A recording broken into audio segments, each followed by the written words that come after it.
Good evening, everyone. Thank you for joining us tonight for our junior post-secondary college and career planning event. We are very excited to have you join us tonight. My name is Michelle View. I am the Director of Guidance, and I'm also joined this evening with many of our school counselors who are going to be presenting with us and also available after for us within our college and career fair. So, to kick us off and get you started, an overview of what the night's going to look like. So you should have picked up a handout on your way in. That handout has information that will provide you with guidance to what we will present in the presentation, as well as resources for you to look at now and follow along with during your senior year of high school. The presentation tonight will be about 45 minutes. We will have it recorded and we'll post that to our Google Classroom as well as our VGA guidance page. So if there's anything that you want to go back to refer to, if any of your neighbors, friends missed the event, please let them know. We will be posting and sending out and sharing that information. After our presentation, we invite you to visit with many of our college and career reps who are in the Commons. So we'll dismiss probably around 6:45. At that time, counselors will be available in the Commons to answer any questions you may have. And then we invite you to visit with many of our reps. We have college and career reps there so that it's meeting the needs of all of our students' potential post-secondary interests. Okay? To give you a brief overview of tonight's agenda, we are going to talk a little bit about PACE and the overview of curriculum that all students are receiving with our school counselors. We're going to talk about a summer to-do list. So although it's snowing out today, summer is coming, and we want to give you some tools and some ideas of how you can get prepared for senior year and your future over the summer. We're going to talk a little bit about how we connect students' work to our career pathways. So thinking about our summer work, our community service, all of our exploration, and what we're going to do in the future, FAFSA and scholarship, and then our college and career fair. Okay. So to give you an overview, our guidance department follows the PACE, so it's a post-secondary and career expectation framework. District 230 has developed a framework that is comprehensive for our freshmen, sophomore, juniors, and seniors. And that framework is assuring that all of our students are hitting specific expectations each year that will help them be prepared to navigate and plan for their future. So these components of our PACE framework include post-secondary planning, career exploration, financial literacy, and transferable skills. And so when I'm talking about transferable skills, we're talking about the ability to communicate effectively, to interview, to be part of our contributing members of our community and our society. School Links is a platform that all of your students have been on since their freshman year. Hopefully you are familiar with School Links. Our students are every time they're meeting with their school counselors in our advisory and guidance curriculum, they're getting onto School Links, and that is our information system that we use to help students explore the opportunities that are available for them, to build their resume and keep track of everything that they're doing. So all of the work they do within School Links is actually saved on that platform so that they can continue to reference it and build upon their work. So it's not one and done. It's a comprehensive 4-year program that they're using with School Links, and it's also a tool that they can use after they graduate from Andrew High School. And then our parent portal. So you will see in your packet that on that front page there is a School Links link. You have the ability to create your own School Links account. So each one of your students has a School Links account, and in that reference there are directions for how you can activate your School Link account. In your School Link account, you can see exactly what your student is doing within School Link, so you're able to reference what they're doing. You cannot change their career plans, but you can have great conversations with them. And we think that that's very important because this is definitely a partnership. It's a team of you, your students, and our guidance department working together to assure that your students have those resources and tools to explore and prepare for the future. And we think that that part is very important because we know that when our students leave us at senior year, they may change what they want to do in the future, and us having this comprehensive program is helping them build the skills to navigate if they change their mind and how to be resourceful. So we're not just talking about right now and what they do when they leave in May of 2025, but that they have those skills to transfer and to continue to navigate and grow and foster their future goals. So how we do this, just to give you a quick overview, your students are meeting with their school counselors a minimum of 6 times through advisory and through classroom visits. In advisory, a lot of the work that they're doing is planning and preparing, so talking about college and career visits, getting into school links, talking about test prep and course selection. When our counselors meet with your students in their classrooms, they're engaging in that curriculum. So they're actually writing and building their resumes. They are taking career interest inventories and then working with that outcome to identify classes at Andrew that they can take to help them prepare and explore for their future. They're finding community service ideas, so they're actually working in it. We don't want to just hand them the information and say, please look at this. We engage them in that in those classroom sessions, which are very important so that they're working with it and know how to utilize that information. And then your students are meeting minimally twice each year with their school counselor.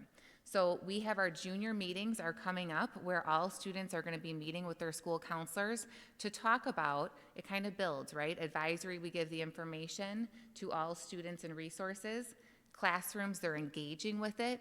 And then when they meet with their individual counselor, their counselor is referencing all of that work that they've done to help them build their individual plans, answer any questions they have, and support and guide their specific goals. They're also meeting with them for course selection. So it's very intentional, the way that we format the information that we're giving and how we're engaging kids in this discussion, because it's very much about them taking ownership. And then our events. So we are very fortunate here at Andrew High School. For many years, we've had career fairs. We've increased our college fair. So we have a college fair this evening. Later this week, tomorrow and Friday, we have March Madness. We have college visits, career visits, military visits. So we're very much focused on events and bringing to students during the school day opportunities to help them engage and explore for their future. And then our testing as well. So we have a lot of things going on in our school, and we want to make sure that you as parents and guardians are aware so we can partner together to encourage and have those conversations with your students. To give you a quick idea of what our last junior visit was. So 2 weeks ago in U.S. History, counselors went into all of the U.S. History classes and met with our juniors. And during that time, they engaged in school links and they identified what their post-secondary goals are. So you can see the chart on the top is showing that 58% of our juniors right now believe that their next step is going to be a 4-year school. 23% say a 2-year school, and then we have a breakdown of trades. Well, 23% identified Moraine Valley specifically because that is our community college, but then we have a breakdown of 8% trades, 3% 2-year school, and 3% undecided, 2% military. So that's right now as juniors. We have them select what their post-secondary goals are and save that into school links, but we also, every time we meet with them, encourage them to review and update should they need to make changes to that. We also ask them questions about what they need help with. So during this class visit, we talked about our resume and building our resume and asked students, do they need further assistance with building their resume? 38% said yes, they need additional support in resume. So when their counselors meet with them, they will specifically talk about how to improve and continue building their resume. 62% of our students feel like they're in a really solid place with building their resume, which is great news. So this system of school links and the way we have it prepped allows us to meet the individual needs of students and also see the individual successes of our students. What we do want a little help on, we ask students about attending college rep visits. So every single day, we have college, military, and career visits on our campus where those admission counselors are coming to meet with students. And right now, reporting only 34.7% of our juniors have done those visits. So we really, really would love if you encourage your students to sign up for those visits as well. We post all of them in school links, and it's very easy for students to sign up. We will have March Madness the next 2 days. In the spring, those visits are not as high as they are in the fall. Okay? So if you talk to your students and they say right now, well, there's not a lot going on, that is true. There are still opportunities, but come senior year, they should absolutely be getting out there and going to some of those college and career visits. So we definitely enjoy and welcome your partnership in this process, and we'll continue to share out all of the information that we are sharing with your students so that we can have that open communication. Okay? So I am now going to turn it over to Miss Ann Lawrence, one of our school counselors, and who is going to talk about why this is so important and give you some more of those in-depth details on our processes.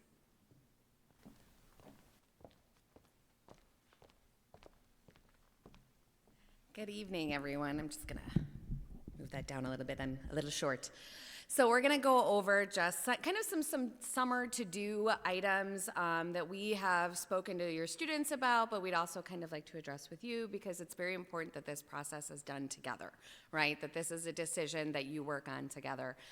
So we want to talk to you about the how and the why of both, reviewing your graduations, networking, personal statements, all of these things that we work with students kind of on a regular basis with. So first, we kind of want to go over the graduation requirements. This is something that we talk to students about at least once a year, sometimes twice, sometimes 3 times if they seem a little unsure.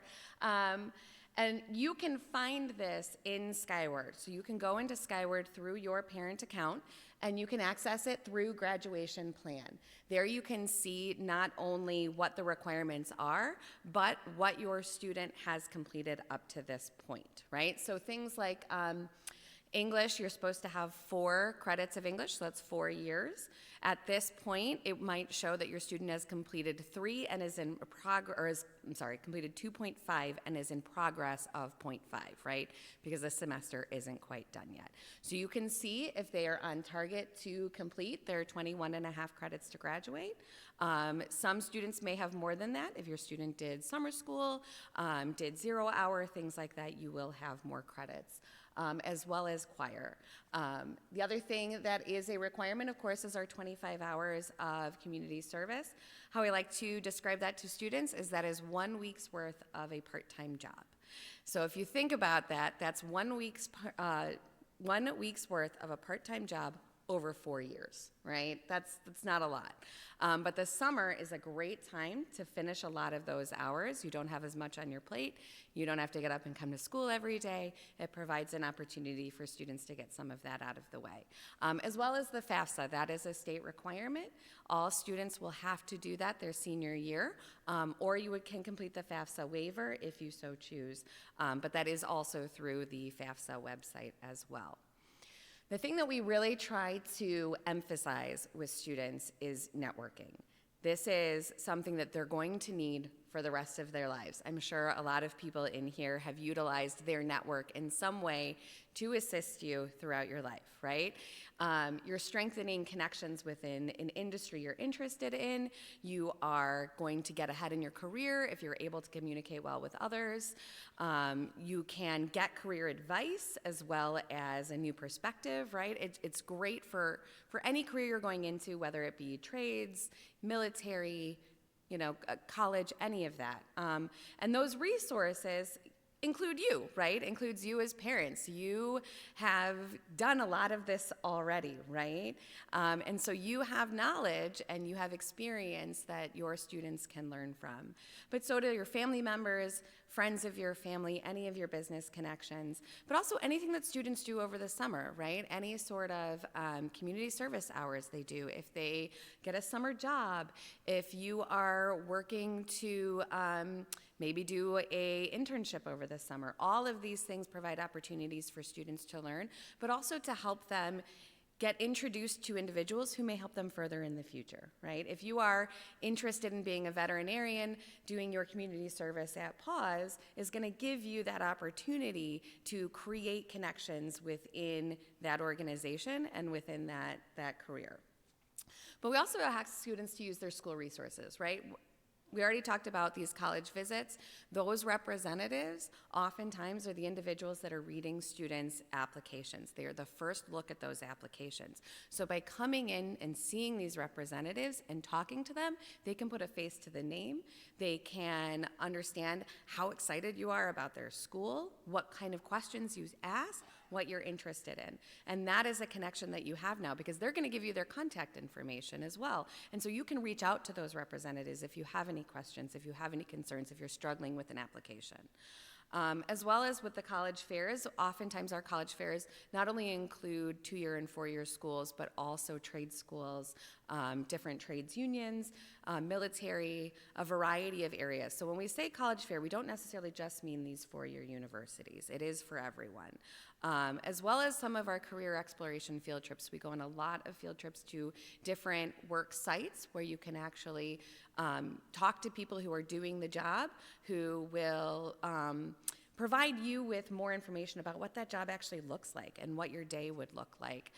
We have career presenters, and of course our career day is amazing. We have so many people come in to talk to our students about everything under the sun. I mean, from a surgeon to a tattoo artist, right? I mean, you just cover the gamut. So it provides a lot of opportunity for students to make connections with those individuals. So if that's something you want to do, that person is now someone that you can have as a mentor or can help you figure out what your path is and how you want to get there.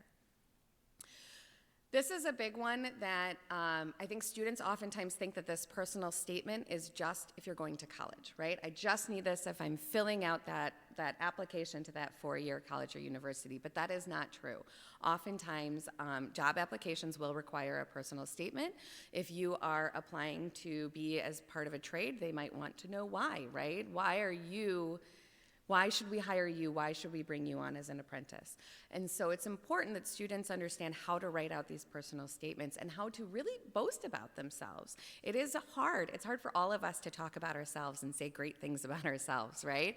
And so we want students to understand that this is the time, this is the moment to really talk about yourself and say why you are so awesome, because we think you're awesome, so we want to make sure that you let other people know how awesome you are too. And when we work with students, not only do we give them information about this, which is also in your packet, there is questions in there, prompts for personal statements for both career and for college applications. But we also have opportunities where students can come down and they can ask us, and they do it all the time, to look over their personal statements, review them, let them know what we think, because those personal statements also might determine scholarships. They might determine whether or not you're going to be on the top of the list of a college or a scholarship or a job, right? As well as that, we also have a couple of lists here. The Common App, College Board, and Indeed all provide prompts for you that you can go through and practice on. So you can go look at the prompts for those personal statements and then try them out, see how it works. SchoolLinks as well has an opportunity where students can go in and do their own video interview. So they can go to the bottom and click the video interview, and they will be prompted questions, and they can answer those on the video interview, and then they can go back and watch that video and see how they did. See if they were looking at the camera, if they were fidgeting, how many times you said, these are all very important things. And so it gives students an opportunity to practice those things before they actually have to do it in front of someone. So when we all did resumes, we sat down with like a Word document, right? And we had to like type it all out and make sure we had our tabs right and lined it all up. Our students do not have to do that anymore. Now when they are writing their resume, they're putting all the information in SchoolLinks, and SchoolLinks will populate a resume for them.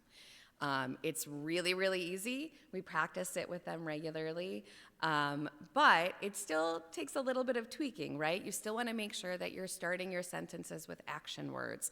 You want to make sure that you are saying the best of yourself, right? That students are putting things in there like every time they do community service, they have to do 25 hours, so that should be on their resume, right? That they volunteered and they did these different things. And not just I volunteered for PAWS, but I volunteered for PAWS and I led a team of individuals walking dogs, right? Or I was in charge of cleaning cages, or specifics of what they were doing to kind of provide a list of skills.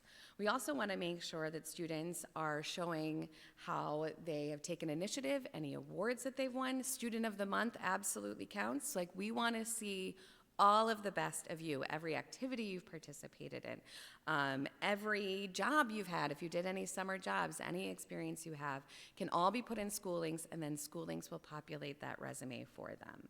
And that resume is important because admissions reps are going to want to see it, recruiters are going to want to see it, of course employers are going to want to see it, and they can do that now. If your student would like to go get a summer job, they can produce this resume today and show that out.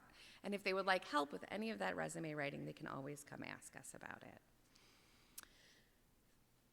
Testing is always a difficult subject because I know there are a lot of students that stress over their tests, right? And it is part of life, right? We test all through elementary school, through junior high, and it does keep going, right? You have your college tests, your SAT and your ACT, that can help for college admissions as well as scholarships. But other areas also test. You do need to take an ASVAB if you are interested in going into the military, and the ASVAB will actually determine kind of what opportunities open up for you within the military. Trades oftentimes have aptitude tests. Personal experience, I was a secretary and I had to take a math test, a Word proficiency test, a Excel test, all to determine whether or not I was capable of doing the job. So workforce, trades, all of it is going to have different tests that students will have to take. So it's important to take time to learn how to do the test, but also to take time to get the sleep you need before you take a test so that you are prepared when the time comes, right? So speaking of tests, as we all know, the SAT is coming up for our students. It is not only an important test for colleges and for scholarships, but it is also a state requirement. Students have to take the SAT on campus to graduate from high school. So ours is on Monday, April 15th, here on campus. You will need to bring your Chromebook, charged, please, as well as you can have a calculator with you, and you will need your student ID to come into the test.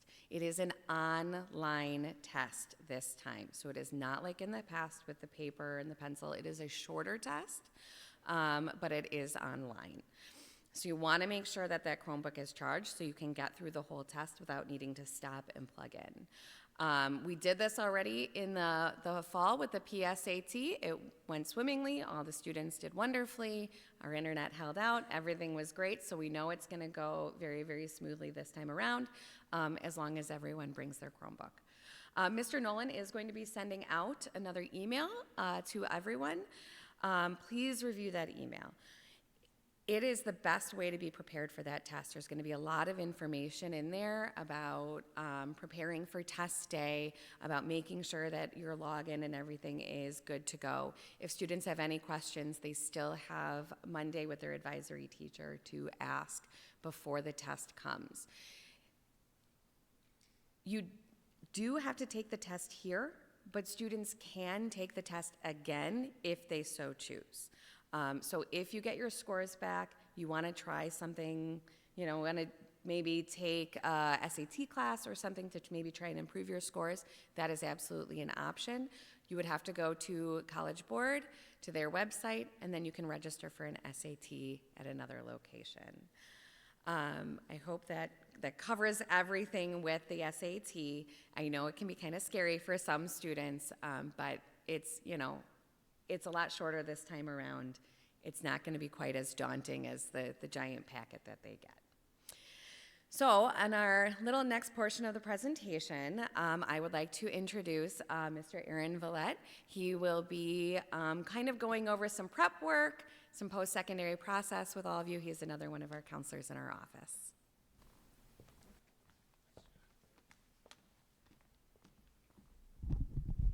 All right, I'm going to take the mic down because I'm more of a walker and talker. I hope to keep this brief and the length of it short like my height. Poor Joe, thank you. We do have life, and that's awesome. All right, guys, you've listed this for 26 minutes by now. Pop quiz for you all. Just shout it out. okay? So we talked about the key elements to prep for this summer. What is one? All right, here we go. That's a rough start. Networking was a key one, okay? Can anybody else go out the other ones? Testing, we just went over it. Resume writing and personal statements. Those are the 4 pieces that we should be working with our juniors this summer, okay? Networking, personal statement, your resume, and your testing, okay?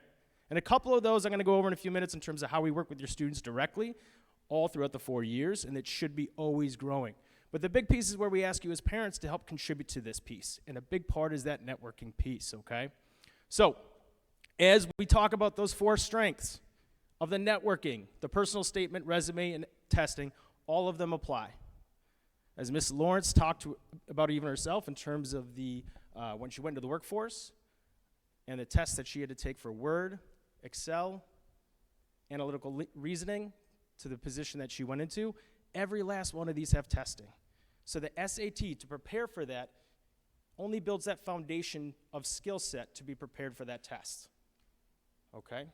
The networking is a key one. We could probably talk to somebody, or your kids are saying, I want to go into engineering, I want to go into nursing, I want to go into teaching, and you yourself say, you know what, I have someone you could talk to, but I wonder what the profession's like now, because that should be your question. We had taken students to, it was the manufacturing day last fall, and we took them to Amazon and their logistics company and talks about the manufacturing and engineering program. And he said, if you're an electrical engineer, if you're going for that, great. Mechanical, great. Computer programming, great. But now, mechatronics, which is a new program that schools are zoning in on, or comprised of those 3 areas, is ensuring that these companies will say, why do I hire 3 when I can hire 1? Okay, so as always, the career is evolving, okay? When you even look at Google, NVIDIA, which is huge, and Apple, all focused on AA technology, autonomy, artificial intelligence, right? So this company, or these industries are changing. So that's the best way to start networking with these companies now, even those job shadow visits that we have, to learn this advancement and learn these tips and tricks, okay? The personal statements. I say this all the time to my kids, you guys don't pump your tires enough. You write for what you think you should be reading from the receiver or the person. You got to boast about yourself. Give the nuances in terms of why you're passionate about that career, okay? Be risky with that. Because every last one of them, right, we're focused on the fact of not just improving the opportunity, but advancing that opportunity and obtaining that position. So one part of it, when we work on that personal statement, just 2 weeks ago, we met with our juniors in their U.S. history, as Ms. View talked about, and we put them all on Common Application. They all should be registered for our account. As long as they were there, we got them on the account, and they can go to a profile just like this. So you can take it this weekend to say, let's pull up your Common App, and look what that's all about. So you have the advantages to start doing that now, to even looking at the bottom, the second to last checkpoint, the writing samples. As a student applying for college, you spent 4 years, I should say even more years than that, okay, all through primary and secondary school, to be at this pinnacle point that we shouldn't be waiting 2 weeks before we write that essay.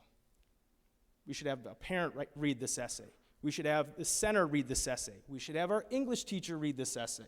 Because once again, you're writing it from the narrative yourself and not the reader and what we should really be expecting from this. So check this out. Go on Common App. Use this tool, okay? Just a couple more comments on this. We get this a lot. A lot of schools will start hounding your students. Okay, apply now. Get it done now. First choice for residential, right? All those things. October 15th is the earliest I've probably seen in terms of deadline, but we usually say scare yourself in knowing that November 1st is the deadline, because that's priority deadline for most schools, and we can't even send transcripts out until mid-September. So I've had students in the past, Villette, I need these transcripts sent out. I'm like, that's great, you got it done in August, but I can't send it out until September 15th. So send your stuff, and the transcript will follow. And there is not going to be any impact to the application, okay? They're only focused on your deadline and getting that, okay? Our stuff will follow, okay? All right. The resume, which is a big one. All 4 years, we were just with our sophomores today talking about resume and always building that. For the students in the room, did you guys join a club or activity this year that you weren't in last year? You should raise your hands high if you're proud, right? It should be on this resume. Did you do service learning hours this year that you didn't do last year? It should be on this resume. If you got a job, anything outside of the community, volunteer hours, that's not counted for service learning. Put it on this resume. And what I like to say about this, as I expressed to our sophomores today, there was a show of hands for students who had a job already and a show of hands who don't. But for those who don't, there are skill sets that are being met within the classroom that you can articulate your experience and your characteristics on why you're such a good, positive opportunities for this next position is because what you're doing in the classroom or in those sports, right? Team building, collaboration, handling pressured situations. And even if you're not in clubs and activities or sports, if you're taking care of young youth at home, your younger siblings, talk about a high-pressured situation, right? That is something that you're exposing yourself to, that you're building those characteristics that they want you to see you articulate on this resume. So this is a prime example of someone that we've had in the past. And so what we do, as I'll go back over it again, we talk about their story, their post-secondary goal, their career goal, their college major, and at this point, our juniors, for our college goals, not hit just yet. We talk about their top 3 strengths, their top 3 achievements, and we start building in their experience that they can put into here. We even talk about their skills, okay? I don't have any skills. Yes, you do. You guys use Google Suite every single day. Google Docs, Google Gmail, right? Have you ever made Wii videos by editing those? Editing software. Have you ever used Canva? Publishing. So those are the things that we can hit on those that are going to hit for those skills. The ACT and SAT will populate if they're sent to us, so we'll build on that. But at the end of it, they click one button, and this is the resume that's created for them. It takes the logic and reasoning out of it, right? In terms of what do I put where do I put the bullet points, how do I articulate this? But this is what Mrs. Lawrence was talking about. Under those bullet points, we can talk a little bit more about that. Being a part of a football team wasn't just playing a sport, right? It's about team dynamics, high-pressure situations, constant communication, problem-solving skills. Because our ultimate goal here, once again, we're not a counseling department that's focused on, we're giving you this information. We're providing this information with the ultimate goal that you land that job and give you that advancement more than anybody else. So these are the top 15 skills employers are currently seeking in employees. Now this is pulled from Forbes magazine. Now does anybody want to just volunteer an answer about when you look at this as parents, there's characteristics or skills on here that weren't listed when you were applying? Right? I even sometimes was pulling my collar here to say, would I even get my job now? Mrs. View, if I looked at these skill sets and what I may not have. So a lot of those are pieces. And the evolution of our workforce, right? Look at number 4, for sure, emotional intelligence, how to manage the work and get through it. Hybrid remote teamwork, that's a key one. Saving corporates and industries millions of dollars by keeping them at home, working from home, not providing them somewhere they need to work. So when we look at these, how is it obtainable? How is it relatable to your student now? And what can we use in terms of these skill sets to advance that opportunity down the line? So moving on to the next piece, these are things that we wanted to highlight for you all because they are big ones. And Ms. Kaiser is going to come up here in a second. This will not be the end-all, be-all that we talk about these things, but just to highlight those things now because these are always in the back of your mind when we talk about this stuff when we start applying for colleges. But thank you for your time. Good job. All right, good evening. We are coming to a close, so don't worry. I am Ms. Kaiser. I'm the college career counselor. So a lot of my work with your student over the next year will be working on, of course, the graduation requirement of completing the FAFSA and other financial opportunities that they have as far as fiscal awareness and things of that nature so that they can apply for school, pay for school, and or their trades. So just a big F word in the community now is FAFSA, right? If you have older students, then you know that there was a lot of struggle with completing the FAFSA this year, but for some of you, this may be your first opportunity with the FAFSA, especially if they're first-generation students. So we do have some tips and tricks for you that we would like for you to look at over the summer to kind of prepare you for completing the FAFSA next year. One thing that you can do now, if you have not already done so, if you don't have an older student, is creating your FAFSA ID. And what that essentially does, it allows you to sign the FAFSA and submit that FAFSA and provide data for the federal government to put together a package for your student that will be sent to their colleges and other trade institutions to help with funding for school. So that information will be in your packet, as well as with this slide. You can go ahead and click on those resources to start working on that. One change with the FAFSA is that you have to have that FSA ID before you are able to access that document, which is different than years prior. So we just want to make sure that when you come into the year next year that you already have this created, so that once when this uploads October, that we'll be ready to go ahead and complete the FAFSA. There are other resources, too, that will help you with understanding the FAFSA and getting that complete, and that is our ISAC worker, and that's the Illinois Student Assistance Commission. They help you with all types of resources with paying for college, different tips and tricks for finding scholarships and other family resources. So this is very important. I will meet with your students. Next year we will have financial aid nights. We have financial Fridays to kind of assist with this process, because it can be a little daunting if this is your first time with this resource. Again, this is a graduation requirement. We want to keep in mind that even if your student is going into trade or taking a gap year, we do need to have this complete for graduation, but also with the changes with FAFSA, this funding will help for those students that are going into trade and not a four-year university. Also, we want to reiterate that, again, that priority deadline is November 1st for putting in your applications, but schools are also asking for the FAFSA to be complete by December 1st to look at some of those priority scholarships, so like those presidential scholarships and dean scholarships. They would like for your FAFSA to be complete by December 1st to be considered for those scholarships, okay? If you have a student athlete that is looking to go into D1 or D2, or even in our Division III or NAIA programs, we need to make sure that you are communicating with your counselor as well as your coaches to make sure that you're meeting all those requirements.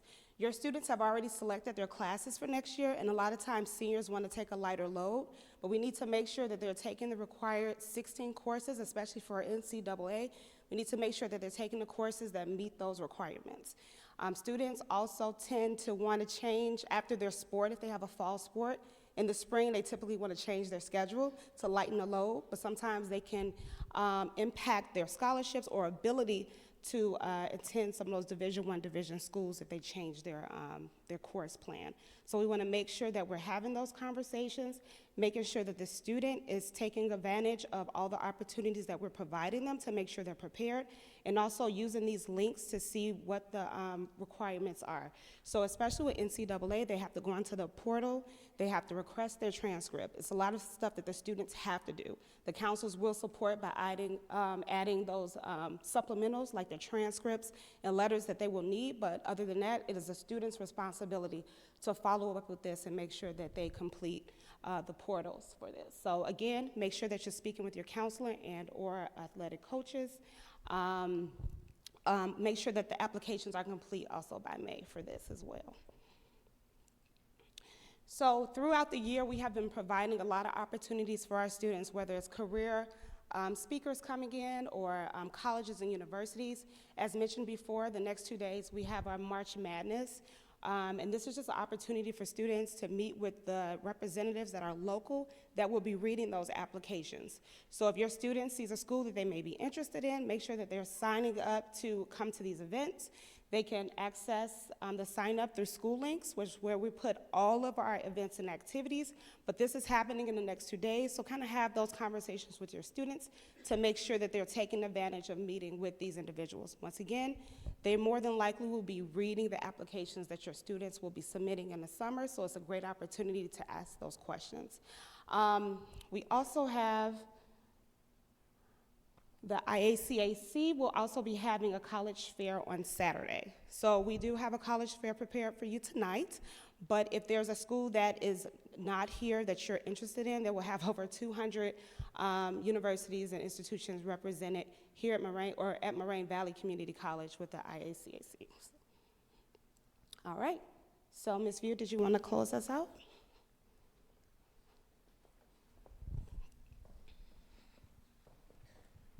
Thank you. So we definitely want to thank all of you for coming. We know it's a lot of information. We want to really stress the importance of starting to explore and prepare. We mentioned some things that will happen during senior year. Just for your reference to know, traditionally, when we have open house at the beginning of the school year, when you come and meet your students' new teachers, we always host our senior parent night right before that open house. So we will see you again in September, right at the beginning of the school year, to walk you through all of the important information that you will need for senior year. We will also have a financial aid and scholarship night after that open house night, because really the order of things will go the application process first. We talked about November 1. We strongly encourage all of our students who are applying to a four-year university to have applied by November 1st of their senior year. That's really important. They're going to talk about deadlines. They're going to talk about different information. We want you, some of the colleges will say, well, it's not due till May 1st, and your student might say, it's not due till May 1st. Well, they might be full by May 1st. So we'll talk about that more during senior year, but we definitely want to stress the importance of taking time over the summer to think about what's important, think about what you and your family envision as the future next steps, and start planning for that. This event, there is a QR code on here. So if you have your phone, you can actually sign up and register for this event. It'll pre-populate labels for you so that you're registered. And if you attend the Moraine Valley College Fair, when you go to each table to visit with the colleges, they'll scan your QR code so that they will know that you met with them. So this is a really great resource. Other thing I mentioned in your handout for our college fair, on the last page, there are questions to ask college reps. So as you prepare to go out and meet with our college reps who are eager to meet you, the last page has college fair questions to ask representatives. Take a look at that. There's some good ones on there. Take some notes on these pages, and then we have our back page has all of our resources. Thank you so much to our school counselors and in advance to our career and college representatives, and to all of you to partnering with us in this process to support your students. Have a wonderful evening.